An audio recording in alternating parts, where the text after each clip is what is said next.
आज का प्रातः क्लास है 29 अगस्त 1968 गुरुवार। ओम शांति। ओम शांति का अर्थ बाप ने समझाया अच्छी तरह से। क्या अच्छी तरह से समझाया?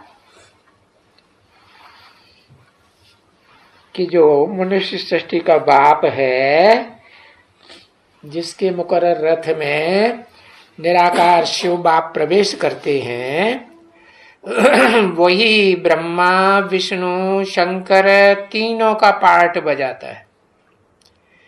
इसलिए कहा जाता आ माने ब्रह्मा, ऊ माने विष्णु, मां माने महेश।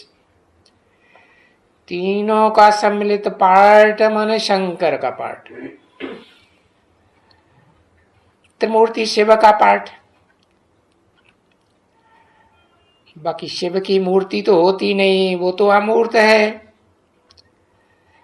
वो मूर्तिमान में प्रवेश करता है।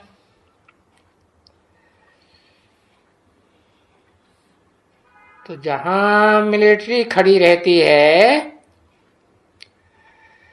तो वहां तो ओम शांति का अर्थ अलग हुआ। पीछे वो आकर के कहते हैं अटेंशन। तुम बच्चों ने कभी सुना है अटेंशन? तो तुमको किस बात पर अटेंशन देना है? कि मैं ज्योति बिंदु आत्मा हूं। घड़ी घड़ी भूल जाते हैं। तो अटेंशन ये भी रूहानी मिलिट्री है ना। अभी उन लोगों का तो विचारों का टेंशन मना भाई साइलेंस, और तुमको बाप कहते हैं अटेंशन।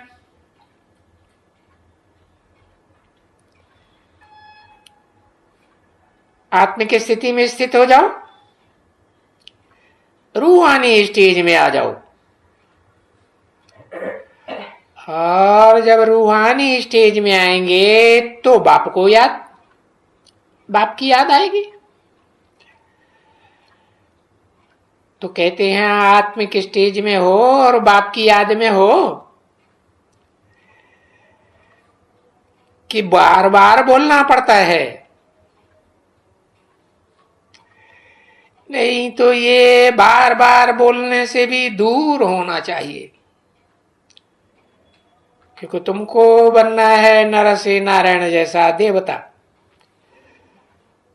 देवता तो इशारे से ही समझ जाते हैं। रूहानी दृष्टि से बाप ने देखा और अटेंशन।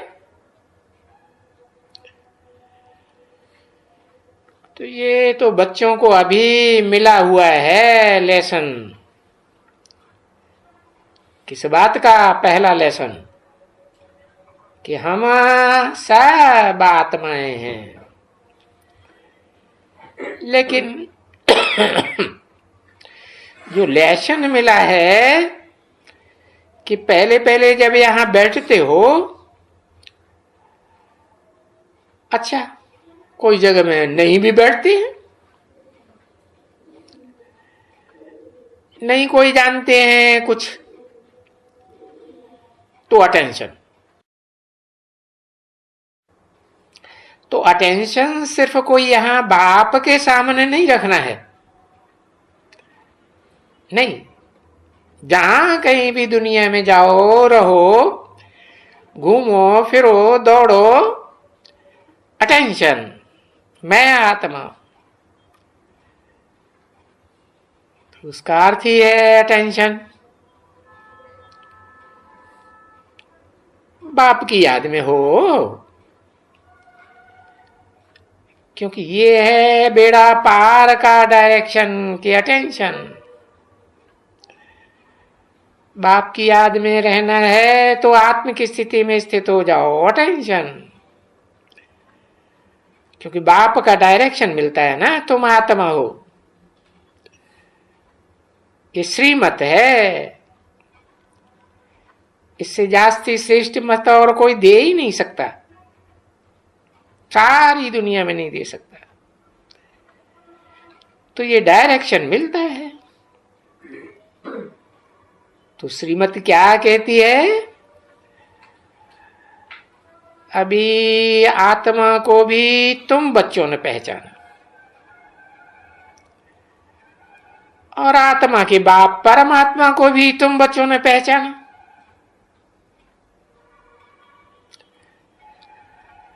और परम पार्टधारी, हीरो पार्टधारी के भी बाप को तुम बच्चों ने जाना।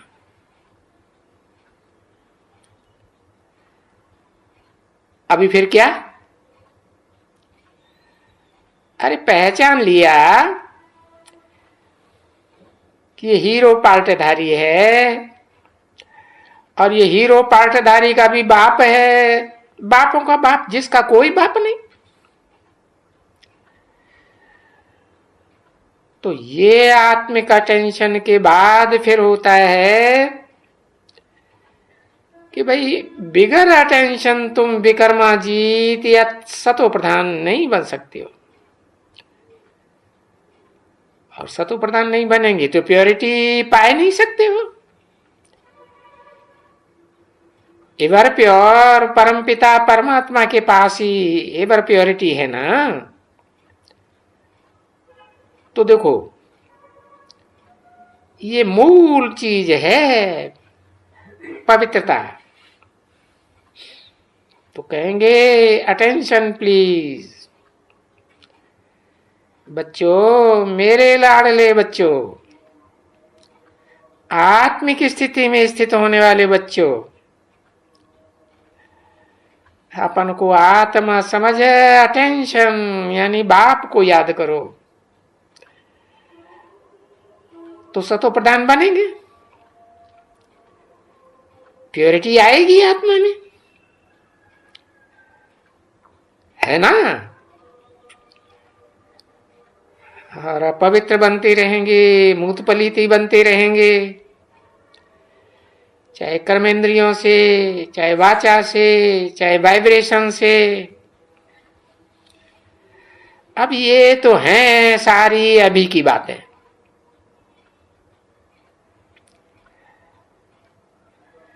फिर वो दुनिया वाले तो वो तो उन्होंने जैसे अज्ञान काल मिलिट्री वगैरह में ले गए। भले वो भी जिस्मानी मिलिट्री है, तुम भी मिलिट्री हो, तुम रूहानी मिलिट्री हो। वो जो कहते हैं ना अंडरग्राउंड मिलिट्री, उनकी तो जिस्मानी अंडरग्राउंड, मिट्टी में चले जाते हैं, जमीन के अंदर। और तुम तो मिट्टी से बाहर आ जाते हो आत्म की स्थिति में, कि देह की मिट्टी में रहते हो, है नहीं। तो तुम भी जैसे अंडरग्राउंड मिलिट्री हो, है यानी एकदम देह रूपी मिट्टी में भ्रकुटी के अंदर। ये उत्तम अंग है ना, उत्तम अंग माथा, उसमें ये भ्रकुटी है। कैसी कुटी? बड़ी पूरी कुटी का नाम है भ्रकुटी। तो तुम उसमें बैठे हो, कोई देखे तो जान थोड़ा ही सकता है कि आत्मिक स्थिति में है या देहभान में है। इन आंखों से देखने से पता चलेगा नहीं। यानी कोई अंडरग्राउंड, कोई धरती के नीचे कोई नहीं जाते हैं, तुम आत्मा, यानी तुम तो गुम हो जाते हैं। और वो लोग देह को छुपाए देते हैं अंडरग्राउंड में, मिलिट्री वाले, उनको कहा जाता है अंडरग्राउंड। और तुम क्या होते हो? अरे तुम तो ज्योति बिंदु आत्मा हो ना, तुम भी गुम हो जाते हो। कहां गुम हो जाते हो? अरे बाप की याद में लीन हो जाते हो। तो गुम हो गए ना। कोई क्या जाने किसकी याद में गया है? देह के संबंधियों की याद में गया, देह के पदार्थों की याद में गया, कोई जानेगा? कुछ नहीं जान सकता। ये सही बातें हैं ना। तो इसको कहा जाता है अंडरग्राउंड। यानी कोई न कोई भी है, दुनिया में कोई भी पहचान नहीं सके तुम्हारी आत्मिक स्टेज को। कोई भी समझ नहीं सकता इन बातों को, क्योंकि इनकॉग्निटो का अर्थ तो बाबा ने समझाया ही है कि तुम गुप्त हो। वो तो शरीर को गुप्त कर देते हैं। तो हवाई जहाज उड़ता रहे, उन्हें पता ही नहीं चलता मिलिट्री कहां है। पता चलता है? नहीं।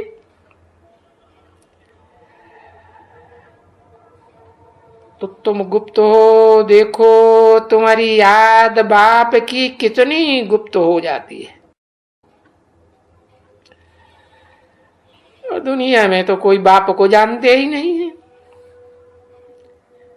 तुम बच्चों ने भी, जिन्होंने प्राइमरी नॉलेज ही ली है, बेसिक नॉलेज ली है, वो भी बाप को नहीं जानते। जानते हैं? वो भी बाप को नहीं जानते कि वो बाप टीचर भी है, बाप भी है और सदगुरु भी है। तीनों पार्ट इकट्ठे एक व्यक्तित्व से बजाता है। तो तुम कितने गुप्त। उन लोगों को तो कुछ न कुछ मुख चलता ही रहेगा, भक्ति मार्ग वालों को, और वो देव जिस्मानी मिलिट्री को ऐसे ऐसे मुख चलता ही रहेगा। जो कुछ भी करेगा सो चलेगा। तुम बाजू में बैठेंगे तो भी उनका मुख चलता रहेगा, राम राम राम राम राम राम। नहीं तो अंदर से जपते रहेंगे राम राम राम। मानसिक जाप कहते हैं ना। तो ये क्या है? और बाप तो सिर्फ इतना ही कहते हैं, बच्चों अटेंशन, आत्मिक स्थिति में आ जाओ, ताकि तुम बाप को याद कर सको। क्योंकि बाप जानते हैं कि बाप को याद करने से इन विचारों का ऐसे कहेंगे ना, अभी तो तुमको विचारे कहेंगे ना। है शंकर को भी बाबा ने क्या कहा? देखो त्रिमूर्ति के चित्र में देखो, बेचारा शंकर ठिठुरा हुआ बैठा है ठंड में। है बेचारा हुआ ना। है जो आत्मिक स्थिति में होगा, पक्का बन जाएगा, तो उसकी सर्दी गर्मी लगेगी? बिल्कुल नहीं लगेगी। तो अभी तो जो मनुष्य सृष्टि का बाप है उसी का ये हालत है। तो तुमको भी क्या कहेंगे? बेचारे कहेंगे या नहीं कहेंगे? हाँ, जब बाप ही बेचारा तो बच्चे भी बाप के बच्चे बेचारे। स्वर्ग में तो ये सब बातें होती नहीं है। क्या? क्यों? कि वहां तो सब आत्मिक स्थिति में होंगे, कोई देवान में होगा नहीं। तो वहां बेचारे तो देवताएं हो ही नहीं सकते। बेचारे कहा जाता है जो कहां बेचारे कोई बंधनों में फंसा हुआ होता है। ये दुनिया का वातावरण है ना, सर्दी गर्मी का, तो उसमें सारी दुनिया के प्राणी मात्र फंसे हुए हैं या नहीं? फंसे हुए। तो ये तो तुम बच्चे समझ गए हो अभी। कब ही? पुरुषोत्तम संगम युग में। और तुम्हारे सिवाय जो इस पुरुषोत्तम संगम युग को नहीं जानते हैं, नहीं समझते हैं, इतना नहीं समझते जितना तुम समझते हो। और तुम भी एक जैसा नहीं समझते हो, नंबरवार पुरुषार्थ अनुसार समझते हो। बेसमझ को हमेशा कहा जाता है, अरे तुम तो जैसे कोई भैंस बुद्धि हो। तो बाप भी तो तुमको ऐसे कहेंगे ना,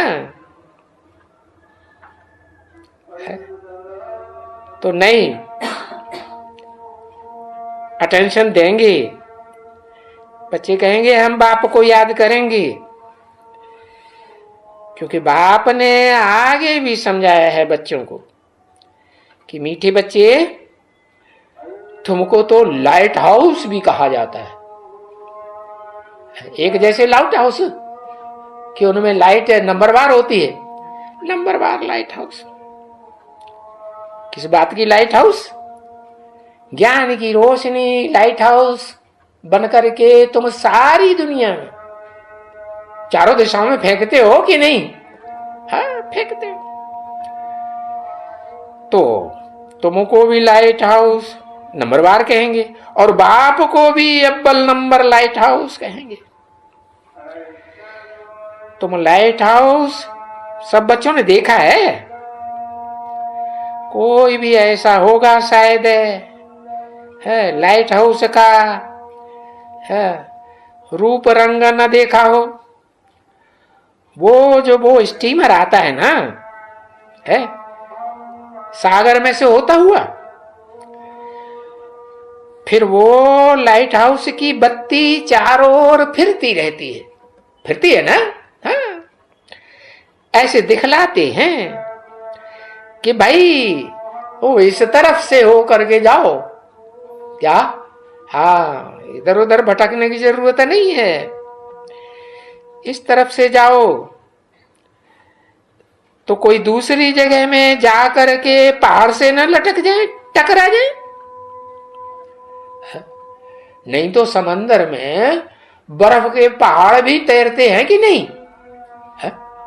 अगर दो पहाड़ों के बीच में कोई स्टीमर आ जाए तो क्या हो जाएगा? चकनाचूर हो जाएगा ना। तो बताया उथला पानी हो, कहां मिट्टी हो सागर में जिसमें जानवर फंस जावे। है? बड़ी बड़ी मछलियां होती है ना, है? सील व्हेल मछली कितनी बड़ी बड़ी होती है। तो और जैसे ऐसे जमीन में फंस जाते हैं जानवर, और फिर वो मिट्टी में मुश्किलात भी हो जाती है उनका निकलना। इसलिए लाइट हाउस रखते हैं कि भाई कोई इधर उधर न फंस जावे। तो ये भी फंसी आत्मा मिट्टी में सब फंसे हुए हैं ना, सारी दुनिया की प्राणी मात्र की आत्मा। तो देखो बाप भी तो लाइट हाउस है ना, भी क्यों लगाई दिया है? दो बाप है ना।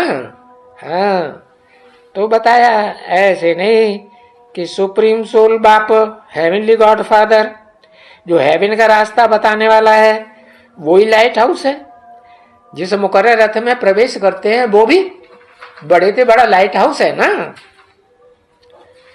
बाप समझाते हैं, एक आंख में रखो।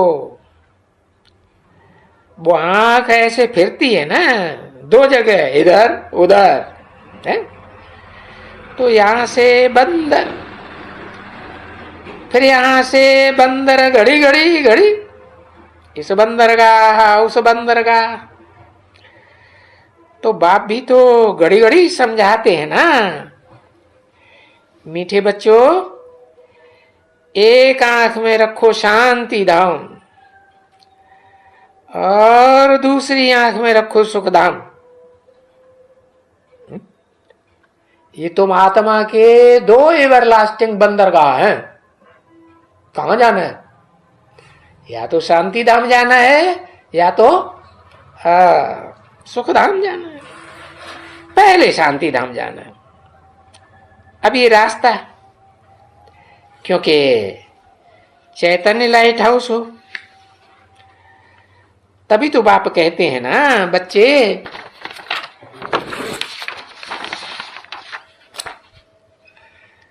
उठते बैठते घूमते फिरते तुमको क्या काम करना है? अरे औरों को रास्ता बताना है। रोज रोज बाप समझाते हैं कि औरों को बतावेंगे तो अपना भी पक्का हो जाएगा। क्या? आत्मिक स्थिति में रहो, बाप को याद करो, औरों को भी समझावेंगे तो तुम्हारा भी स्थिति पक्की हो जाएगी। है कि भाई शांति धाम का रास्ता सबको बताना है और सुख धाम का रास्ता भी बताना है। 29/8/1968 की प्रातः क्लास का दूसरा पेज, तीसरी लाइन। ये दुखधाम में आकर के ये नैया अटक पड़ी है। क्या है? जब तक सुखधाम में थे, सतयुग त्रेता में रामकृष्ण की दुनिया में थे, तो वहां आत्मा की स्थिति में पक्के रहते थे ना। है? ये आत्मा की शरीर रूपी नैया क्या अटक गई क्या? है? नहीं, अभी तो देखो अटक पड़ी है, और सब की अटक पड़ी है ना बच्चे? तभी तो कहते हैं ना, नैया मेरी पार लगाओ। तो किसे कहेंगे नैया? ये शरीर कहो, नैया कहो, अब बड़ी नाव होती है तो जहाज कहो, बहुत बड़ा नाज है नाव है तो उसको शास्त्रों में चंद्रकांत वेदांत जहाज नाम दिया है ना। तो अभी जो नैया अटक पड़ी है और सबकी नैया फंसी पड़ी है एकदम, अभी इसको सैलवेज कौन करे?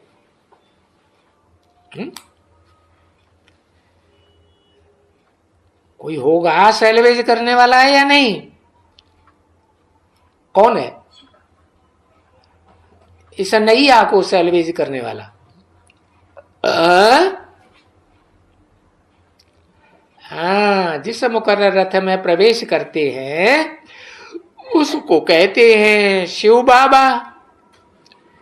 तो तुम्हारा नाम सैल्वेशन आर्मी हो जाता है इस दुनिया में। तो वो तो कोई सैल्वेशन आर्मी है थोड़े ही है जो सारी दुनिया के प्राणियों को सैल्वेज करती हो। नहीं, वो तो ऐसे ही नाम रख दिया है सैल्वेशन आर्मी। नहीं तो सैल्वेशन आर्मी भी तुम बच्चे हो, आत्म की स्थिति में रहने वाले, और तुमको तो दुनिया के हर प्राणी मात्र को सैल्वेज करना है। हरेक की आत्मा की ये शरीर रूपी नैया अटक पड़ी है, सभी की।